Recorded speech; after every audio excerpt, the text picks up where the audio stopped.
Assalamualaikum warahmatullahi wabarakatuh. Kembali lagi di channel Radio Horor. Untuk kisah kali ini masih ada sebuah cerita dari tulisannya Lentera Merah. Dan untuk kisah yang akan saya bawakan kali ini, sebuah kisah yang berjudul Palasik Kuduang. Sebelum kita lanjut ke ceritanya, tekan dulu tombol like video ini dan jangan lupa tekan juga tombol subscribe channel ini. Nyalakan juga lonceng notifikasinya agar tidak ketinggalan cerita-cerita lainnya.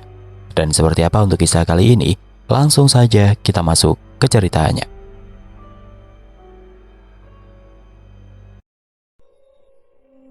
Akhirnya sampai juga, seru Sony sambil menatap bukit bule di ujung kampung Galundi. Sebuah kampung terpencil di ranah Minang seakan mematung di tengah diamnya alam. Sehari penuh hujan mengguyur tanah basah yang menghitam, meninggalkan aroma lumpur dan dedaunan membusuk. "Ayo sayang, hati-hati," ajak Sony kepada Dara sang istri. Mereka berjalan di jalan yang sempit diapit ilalang tinggi dan semak belukar. Keduanya berjalan menyusuri jalan tanah becek.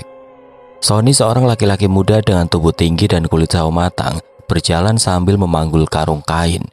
Di sampingnya Dara seorang perempuan cantik dengan wajah teduh, kulit kuning langsat dan sorot mata dalam yang teduh, memegang payung tua. "Itu kampung kita yang baru, Dara," ucap Sony dengan suara serak. Menggenggam tangan istrinya erat, nafasnya berat setelah menempuh perjalanan panjang dari arah Padang. Dara mengangguk kecil. "Semoga mereka bisa menerima kita. Kita sudah cukup jauh dari masa lalu, Dar. Aku hanya ingin hidup damai." "Sabar bang, namanya juga usaha. Kita harus memulai lagi dari awal," jawab Dara berusaha menenangkan sang suami. Sony menganggukkan kepalanya. "Semoga saja para debt collector itu tidak mencarimu sampai sini," jawab Sony lagi penuh harap. Dara tersenyum manis dengan wajah darah polosnya. Saat ini dia mengenakan kerudung merah hati dan menutupi sebagian rambut hitam legamnya. Mereka tiba di rumah panggung kayu yang telah disediakan oleh Wali Nagari. Lokasinya agak terpisah dari rumah warga lain, di sisi barat kampung.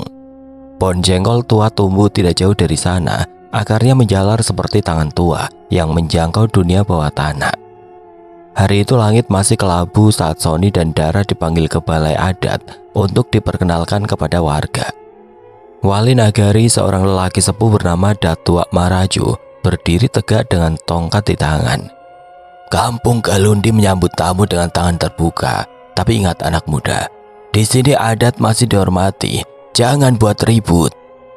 Sony mengangguk hormat. "Kami hanya ingin hidup tenang. Kami tidak akan membuat masalah." Beberapa ibu-ibu yang hadir mengangguk ramah. Dara yang cantik dan santun menarik simpati mereka. Ia menunduk sopan, berbicara lembut dan bahkan membantu membawa makanan untuk pertemuan itu. Dara sudah mulai menghafal nama-nama tetangga. Saat itu tangannya lihai memotong bumbu dapur, sementara mulutnya tidak berhenti bertanya tentang resep rendang Mak Ija.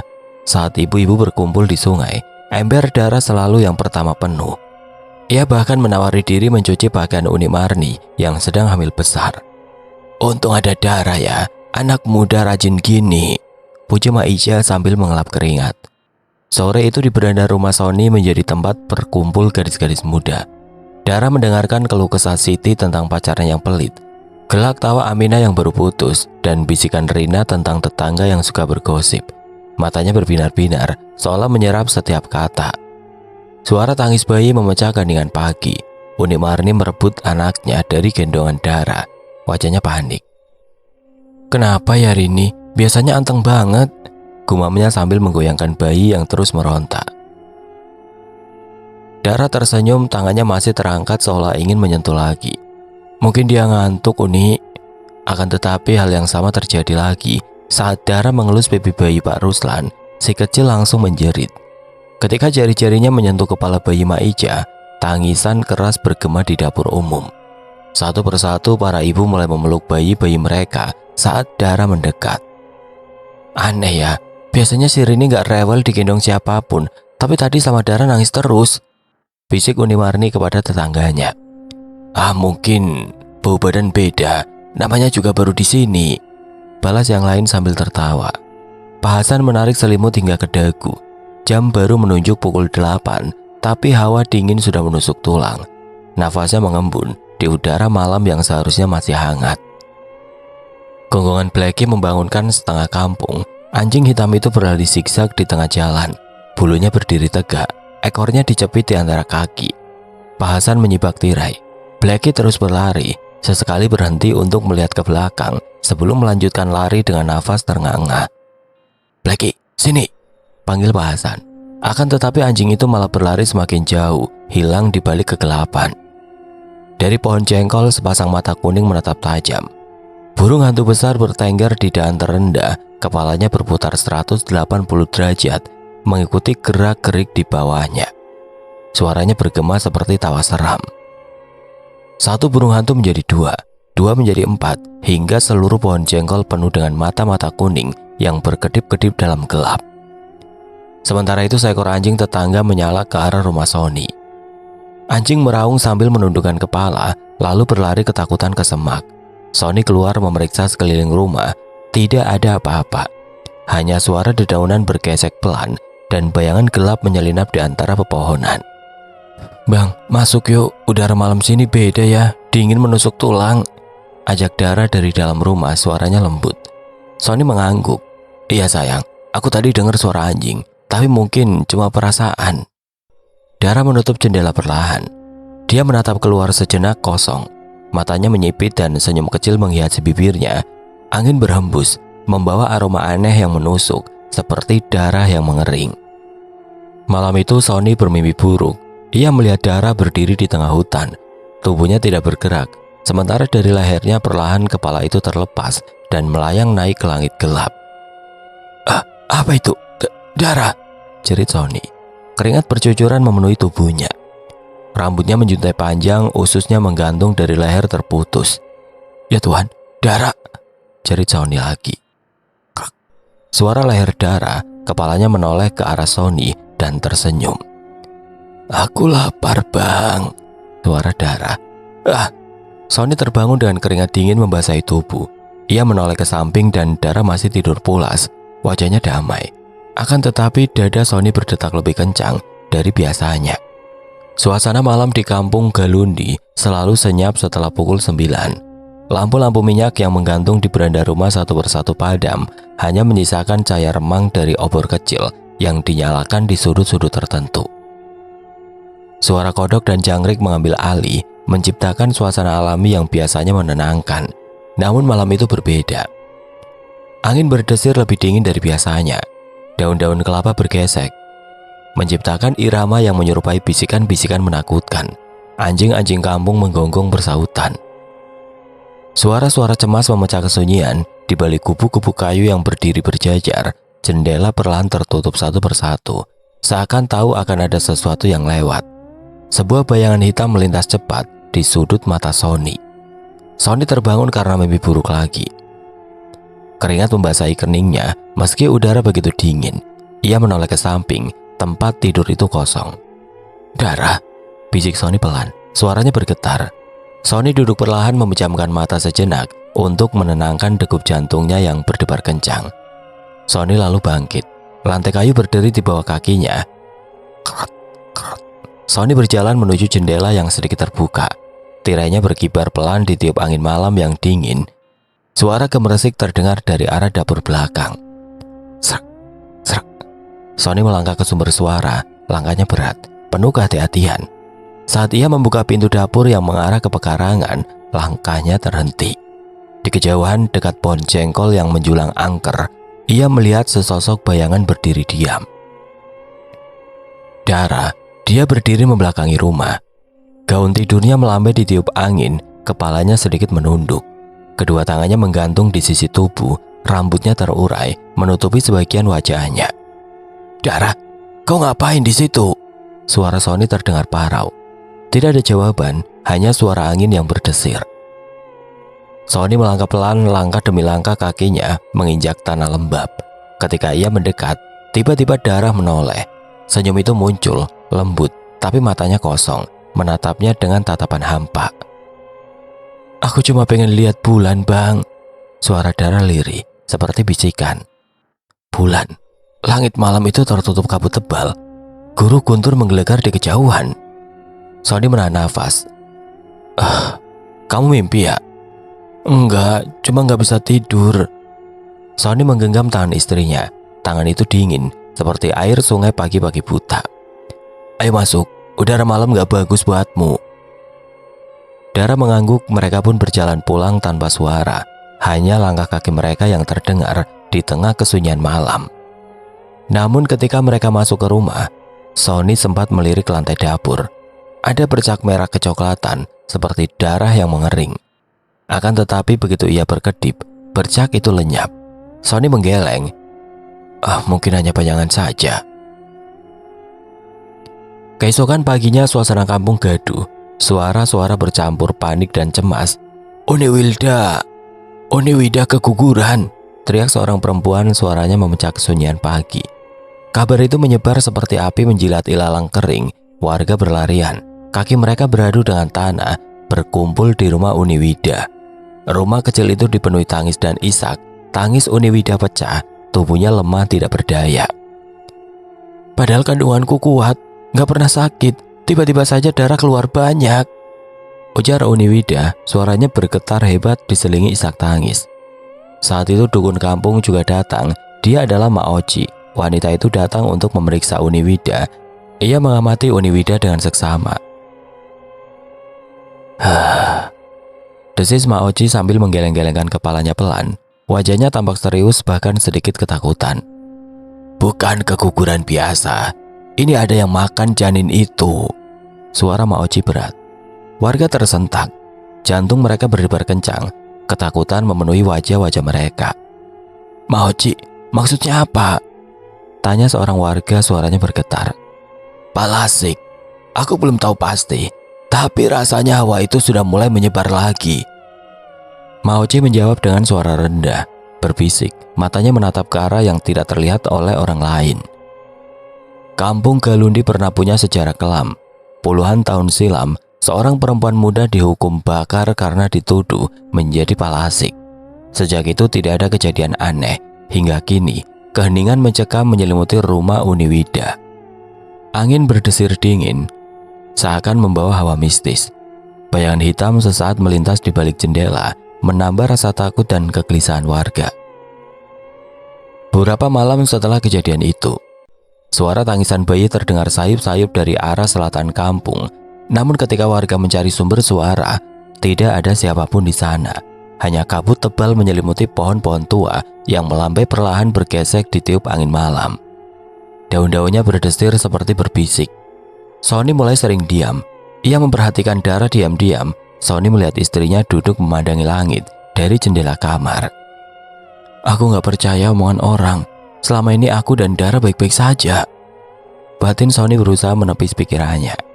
Sony kembali memperhatikan Dara. Matanya kosong, hampa. Mulutnya bergerak seperti berdoa. Bibirnya membentuk kata-kata. Akan tetapi kata-kata itu aneh. Bukan bahasa yang Sony kenal. Wajah Dara pucat pasi, seperti tidak memiliki darah. Malam itu anak Unimarni, bayi berusia 5 bulan yang sehat dan gemuk, mendadak menangis tanpa henti. Tubuh bayi itu panas, tapi bukan demam biasa. Bibirnya membiru, nafasnya terengah-engah. Kenapa kamu nak? Seru Unimarni kepada anaknya. Sepanjang malam wanita itu tidak tidur. Akan tetapi yang membuat dia terkejut, tubuh bayinya tiba-tiba kurus kering, seperti sudah berpuasa berhari-hari. Mata Unimarni bengkak karena menangis semalaman. Air matanya membasahi pipinya. Ini bukan sakit biasa. Ada yang menyerap tenaga anakku, teriak Unimarni, suaranya terputus-putus. Ia membawa anaknya ke puskesmas. Dia terus saja menangis melihat keadaan anaknya. Bisik-bisik mulai bermunculan. Nama Dara disebut-sebut. Sejak mereka datang, banyak kejadian aneh. Kenapa bayi yang sering digendong jadi kurus? Kau gak lihat? Setiap malam anjing menggonggong ke arah rumah mereka. Suara bisik itu sampai ke telinga Sony yang tengah sibuk mencari kayu bakar. Ia mengepalkan tangannya penuh dengan amarah yang membara seperti api. Hentikan tuduhan kejam itu. Dara istriku, dia bukan pelakunya. Suara Sony bergetar menahan amarah. Namun kemarahan itu tidak menghapus bayang-bayang yang mulai mengganggu pikirannya. Mimpi-mimpi buruk, suara-suara aneh saat malam, dan Dara yang sering bangun di tengah malam. Sony merasa ada yang salah. Ada sesuatu yang disembunyikan oleh Dara. Saat pulang, Sony mulai menulis dalam buku kecil catatan kejadian, jam-jam Dara menghilang, tanggal kejadian aneh di kampung. Semua ditulis rapi. Di sudut halaman ia menuliskan satu kata dengan tinta merah dengan tangan gemetar. Kenapa? Sony melirik jam dinding. Jarum pendek menunjuk angka 2. Kelopak matanya terasa berat, tapi ia tetap memaksakan diri terjaga. Di sebelahnya Dara tertidur pulas, atau begitulah yang tampak. "Kenapa kamu belum tidur, Mas?" bisik Dara tiba-tiba. Jantung Sony melompat. Aku tidak bisa tidur." "Tidurlah, besok kita harus bangun pagi." Sony mengangguk, menarik selimut hingga menutupi dagu.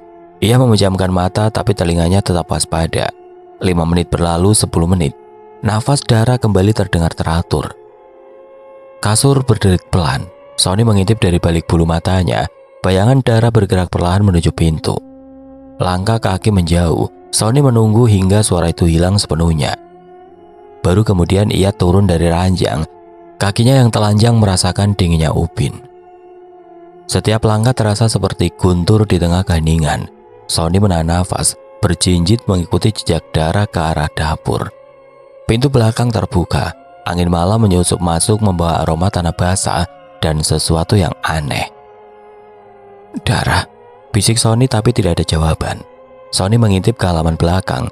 Di bawah cahaya bulan yang bulat sempurna, sosok Dara berdiri memunggunginya. Tubuhnya kaku seperti patung. "Dara, apa yang kamu lakukan?" tanya Sony dengan suara setengah berbisik, tidak ingin tetangganya tahu. Masih tidak ada jawaban, yang ada hanya angin yang berdesir di antara daun-daun kering. Sony melangkah lebih dekat. "Dara!" Plap. Suara basah, seperti buah yang jatuh ke tanah berlumpur. Kepala Dara terlepas dari tubuhnya, tidak lagi di tempatnya. Sony memandang horor pada tubuh yang masih berdiri tegak itu. Dari leher yang terpotong, cairan merah mengalir perlahan menetes ke tanah. "Dara, di mana?" Sony berbisik, suaranya pecah. "Di mana kepalamu?" Angin bertiup lebih kencang dari atas, terdengar suara yang familiar namun asing. "Udah Sony." Sony mendongak di langit. Kepala Dara melayang seperti balon yang terikat benang merah. Benang yang ternyata adalah urat-urat dan usus yang menjuntai dari lehernya yang sobek. Mata Dara menyala dalam gelap, bibirnya melengkung menjadi senyuman yang terlalu lebar. "Aku lapar, Bang. Sangat-sangat lapar." Rambut panjang Dara berkibar-kibar ditiup angin, mengikuti gerakannya yang melayang-layang seperti ubur-ubur di laut gelap. "Tidak, kamu bukan Dara." Sony mundur selangkah, kakinya tersandung abang pintu. Tawa itu bergema dari langit, memantul di dinding-dinding rumah kosong di sekitar mereka. "Aku adalah Dara. Dara yang sesungguhnya yang selama ini kamu sembunyikan di dalam rumah ini." Kepala itu turun lebih rendah, melayang tepat di hadapan Sony. Nafasnya bau amis, seperti ikan yang sudah membusuk berhari-hari. "Sekarang aku bebas." Sony terjatuh ke lantai dapur. Tangannya meraba-raba mencari pegangan, tapi yang ditemukannya hanya tanah dingin yang basah oleh keringat telapak tangannya sendiri. "Tidak, ini mimpi. Ini pasti mimpi." "Mimpi." Kepala Dara memiringkan kepala. Urat-urat di lehernya berputar seperti tali yang membelit. "Kalau mimpi, kenapa kamu bisa merasakan ini?" Jari-jari dingin menyentuh pipi Sony. Bukan jari biasa, melainkan sesuatu yang basah, lengket dan berbau busuk. Jeritan Sony memecah keheningan malam, bergema hingga ke ujung gang, membangunkan anjing-anjing yang langsung melonglong ketakutan. Dari tubuh Dara yang masih berdiri kaku di halaman, terdengar suara desis pelan. "Jangan berisik, Bang, nanti tetangga bangun." Suara engsel pintu kamar memecah keheningan pagi. Dara melangkah masuk, kakinya berdiri di atas lantai kayu tua. "Bang, bangun, udah pagi."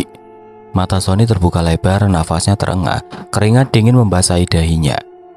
Tangannya meremas spray hingga buku-buku jarinya memutih. "Abang kenapa? Kok semalam teriak-teriak memanggil namaku? Histeris banget, sampai tetangga sebelah nengok, terus tidur di dapur juga." Dara menghentikan kata-katanya. menatap wajah Sony yang pucat pasi. "Abang ngigau."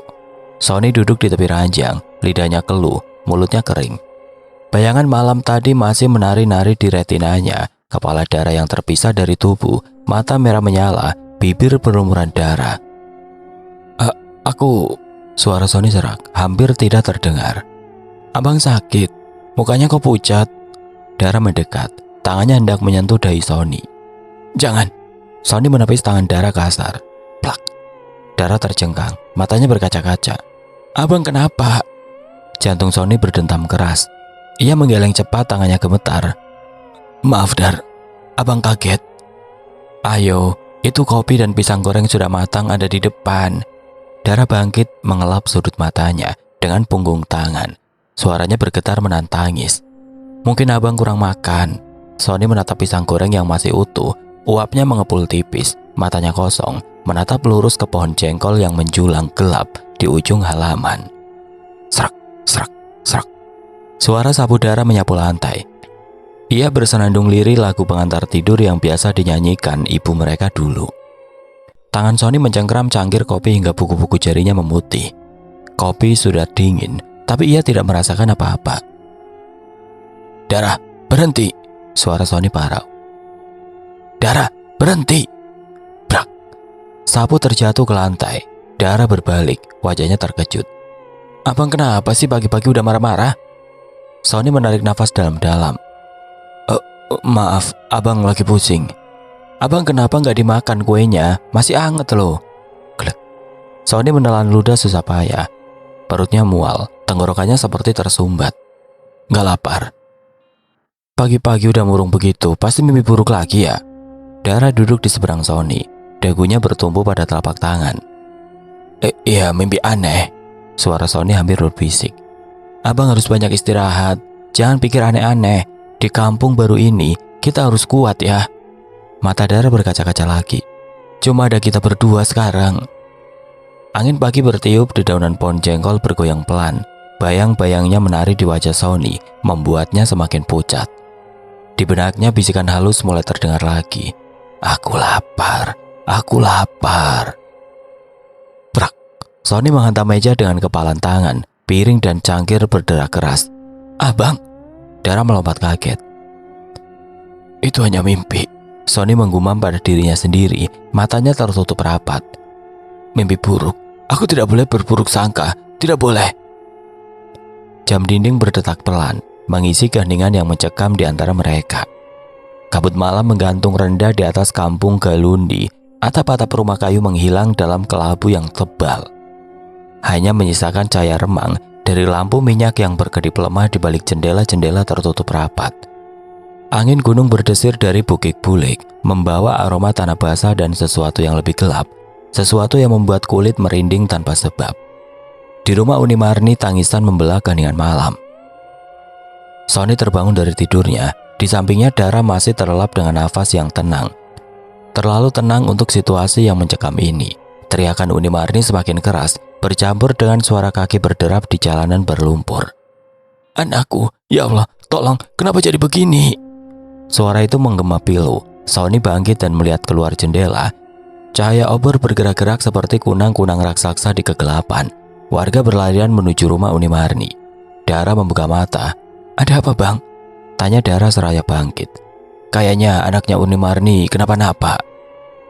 Mereka pun ikut keluar. Pemandangan di rumah Uni Marni membuat Sony mundur selangkah. Bayi yang semalam masih sehat dan gemuk, kini terbaring kurus kering. Tulang rusuknya menonjol tajam, mata cekung, merah seperti bara. Nafasnya tercekat-cekat. "Ini bukan penyakit biasa," bisik seseorang. Maoci, dukun kampung berusia 70 tahun, datang dengan membawa tas anyaman berisi ramuan dan jimat.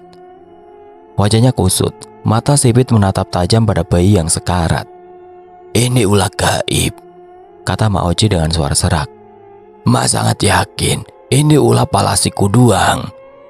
Kerumunan warga terdiam. Nama itu seperti kutukan yang tidak boleh disebut. Palasi Kuduang, sebuah makhluk yang kepala dan tubuhnya bisa terpisah, suka memangsa bayi dan ibu hamil di malam hari.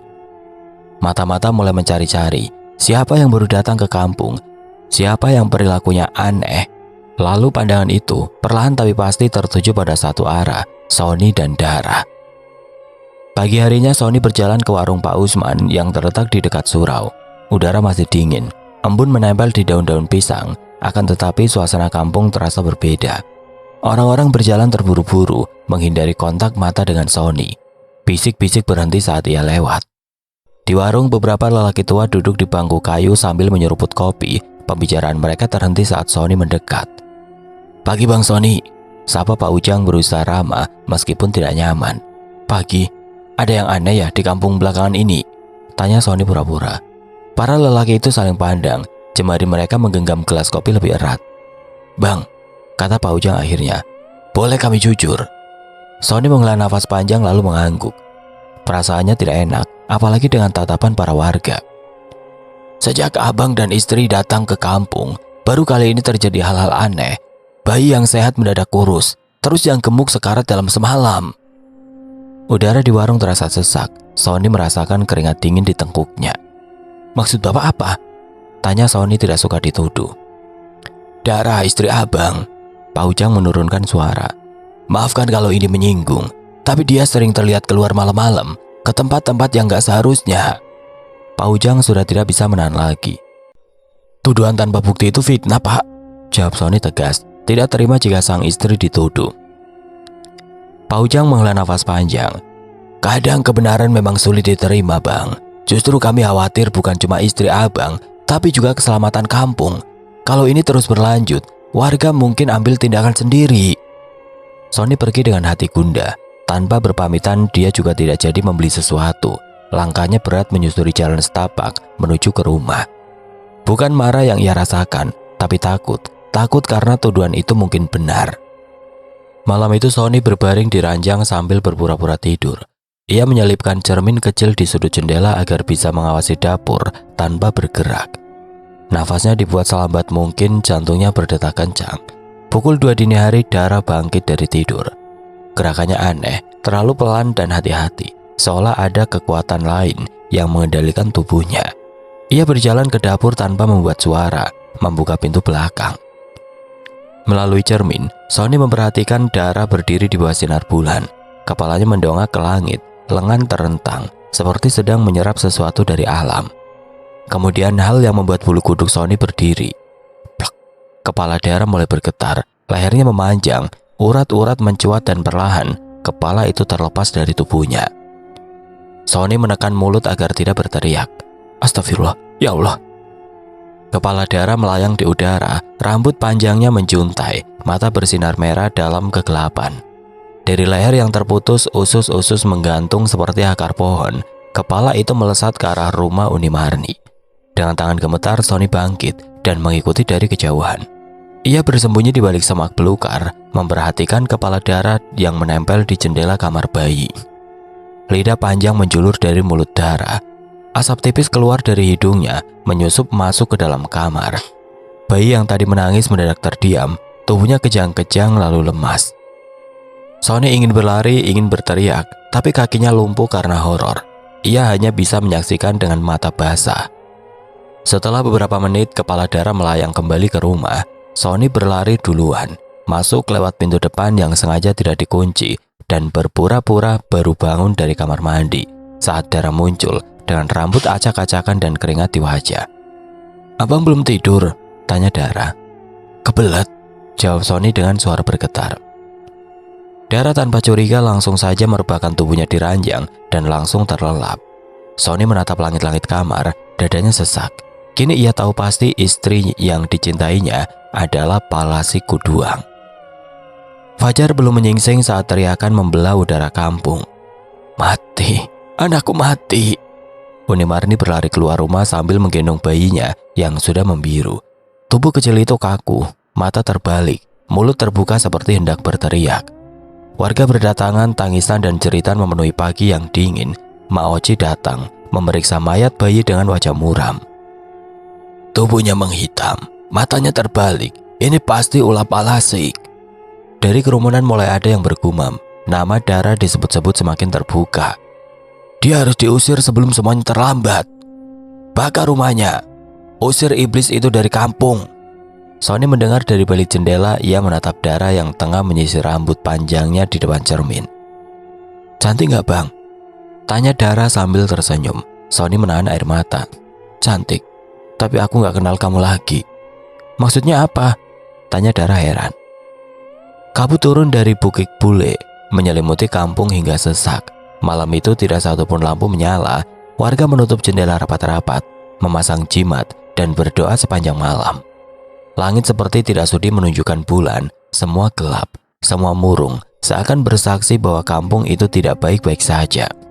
Akan tetapi di satu sudut kampung, di dalam rumah kayu yang sudah usang dimakan usia, Sony tetap duduk dengan mata terbuka. Tangannya menulis di buku kecilnya. Tangannya gemetar, tapi tulisannya rapi. "Malam ini aku akan masuk ke hutan arah utara, tempat yang dilarang oleh orang-orang kampung. Mereka bilang di sana ada gua tua yang jadi tempat palasik berkumpul. Aku harus tahu kenapa Dara jadi seperti ini. Aku harus tahu apakah masih ada jalan untuk menyelamatkannya." Sony menutup buku tersebut dan memasukkannya ke dalam tasnya. Dia menghela nafas panjang. "Jika ini yang terbaik, aku juga tidak mau hidup rasa bersalah. Apalagi aku melihat sendiri," batin Sony. Dengan mengenakan jaket tua, sarung hitam, dan tas kecil berisi paku, senter, dan tali, Sony menyusup di antara bayangan malam. Ia menuruni jalan setapak yang mengarah ke hutan larangan. Angin di sana berbeda, dingin menusuk seperti jarum, membawa suara-suara samar. Suara tangisan-tangisan bayi, suara bisikan perempuan, bahkan gelegar tawa yang tidak wajar. Semak dan akar pohon seolah hidup, menjulur ingin menjatuhkan siapa saja yang melewatinya. Akan tetapi Sony tidak mundur dengan tekadnya yang sudah bulat. Sony terus berjalan sampai menemukan tanda pohon besar dengan akar melingkar, menyerupai cincin. Dulu orang tua di kampung menyebut itu pintu setan. Di balik pohon itu ia melihat celah batu mirip goa. Dengan senter redup Sony masuk. Udara di dalam goa begitu lembab dan berbau busuk, seperti bangkai yang dikubur tidak sempurna. Langkahnya menggema di dinding batu. Lalu Sony mendengar suara bisikan. "Bang, aku lapar." Itu suara Dara. Akan tetapi suara itu bukanlah suara Dara yang ia kenal. Suara itu menggema dengan dua nada. Satu lembut, satu serak seperti makhluk dari kedalaman tanah. Sony bersembunyi di balik batu. Dari celah gua ia melihat pemandangan mengerikan. Ada 6 kepala melayang, masing-masing tanpa tubuh, dengan usus menggantung, rambut terurai panjang dan mata menyala merah. "Ya Tuhan, ini tempat berkumpulnya para palasik," batin Sony. Berusaha menekan nafasnya. Palasik itu berputar di atas bara api seperti api unggun. Di sekelilingnya ada sesajen berupa potongan daging mentah dan sepotong tangan bayi. Sony menahan muntah. "Astagfirullahaladzim, istriku pemakan bangkai." Sony masih berkata di dalam hatinya. "Saudara kita belum kenyang. Kita harus berburu lagi malam ini," kata salah satu kepala. "Ada satu yang mulai melemah. Dara, tubuhmu mulai menua," ujar kepala lain. Dara muncul bukan kepalanya tapi wujud utuhnya. Wajahnya pucat, matanya seperti kosong. Tubuhnya seperti ditarik dua dunia. Ia berbicara pelan. "Aku tidak sanggup lagi. Aku tidak ingin terus begini. Aku ingin mati." "Kalau kau mati tanpa ritual, kau akan menyiksa lebih banyak bayi. Tubuhmu akan gentayangan dan suamimu akan dikutuk," geram kepala lain. "Tidak, jangan libatkan Sony." Dia tidak mau melibatkan orang yang sangat dicintainya. Sony menggigit bibir. Kini ia tahu darah dikutuk. Ia bukan sepenuhnya jahat, akan tetapi darah yang mengalir di tubuhnya bukan darah manusia biasa.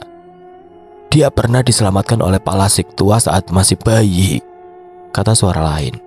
"Itu darahnya sekarang tidak bisa dihapus." Sony memutuskan kembali ke kampung sebelum fajar. Ia berlari tanpa henti.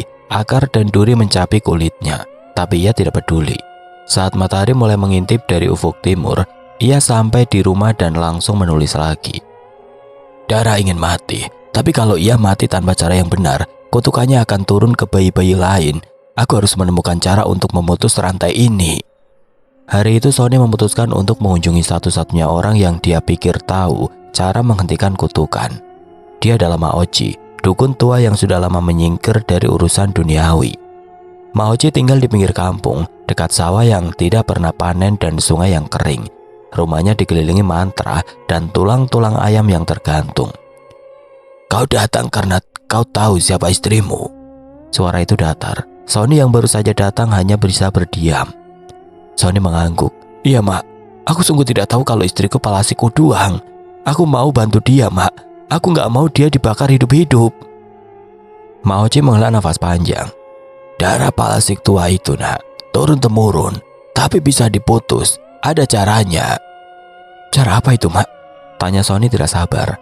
Dia juga berharap jika darah bisa sembuh dari kutukan dan hidup normal. Maoci terdiam. Dia menatap lekat mata Sony. Dari sorot retinanya, Maoci iba. Begitu besar cinta Sony kepada Dara, akan tetapi ini semua bukan sepenuhnya kesalahan Dara. "Kau harus paku kepalanya sebelum ia kembali ke tubuhnya. Paku itu harus tembus dari leher ke ubun-ubun. Tapi kau harus lakukan itu dalam waktu yang tepat, Sony," jawab Maoci. "Saat kepala dan tubuh Dara terpisah, jika gagal, tubuhnya akan terbakar dari dalam dan semua bayi yang pernah disentuhnya akan mati bersamaan." Sony terpaku. "Kau sanggup?" tanya Maoci. Sony terdiam lama hingga akhirnya dia menjawab. "Kalau demi menyelamatkan Dara dan kampung ini, akan aku coba," jawab Sony mantap. Jam berdetak menunjukkan pukul 00.56. Dara bangkit dari ranjang, langkahnya senyap menuju dapur, membuka pintu belakang. Sony mengikuti dengan menjinjitkan kakinya berharap Dara tidak menyadari. Di bawah sinar bulan, kepala Dara mulai bergetar, lehernya terbelah, kepala itu terangkat menjuntai usus dan pembuluh Dara, mata menyala merah. Klop, darah mulai menetes dari organ tubuh yang melayang itu, berceceran di tanah hitam basah. Saat kepala itu melayang jauh, Sony berlari ke tubuh Dara yang berdiri lemas.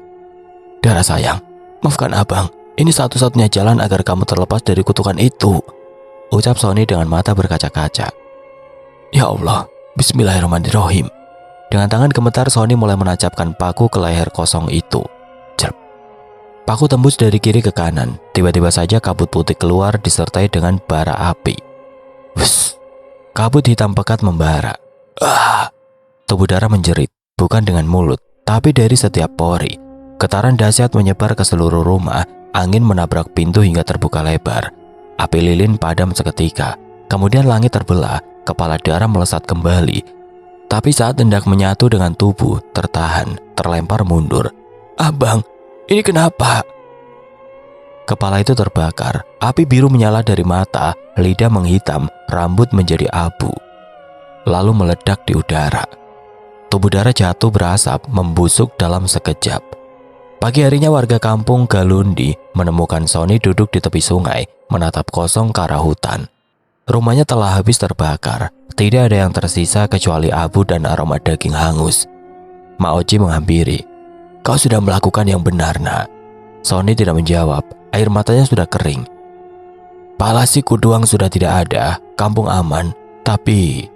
Maoci menatap sisa-sisa rumah yang masih mengepul asap. "Kadang cinta terbesar adalah melepaskan orang yang kita sayang."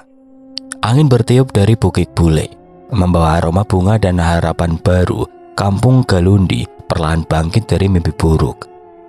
Namun Sony tahu, ada luka yang tidak akan pernah sembuh, ada cinta yang berakhir dengan api, dan ada pilihan yang harus dibuat meski hati terkoyak.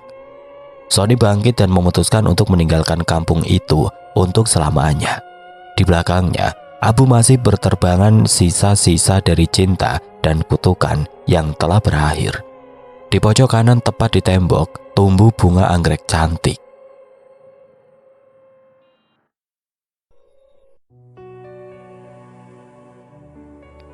Oke teman-teman, sekian untuk kisah kali ini. Bagaimana menurut kalian tentang kisah ini? Tulis komentar kalian di kolom komentar. Dan buat teman-teman yang baru bergabung, jangan lupa untuk like, komen, share, serta subscribe channel ini. Dan nyalakan juga lonceng notifikasinya agar tidak ketinggalan cerita-cerita lainnya. Dan akhir kata, wassalamualaikum warahmatullahi wabarakatuh.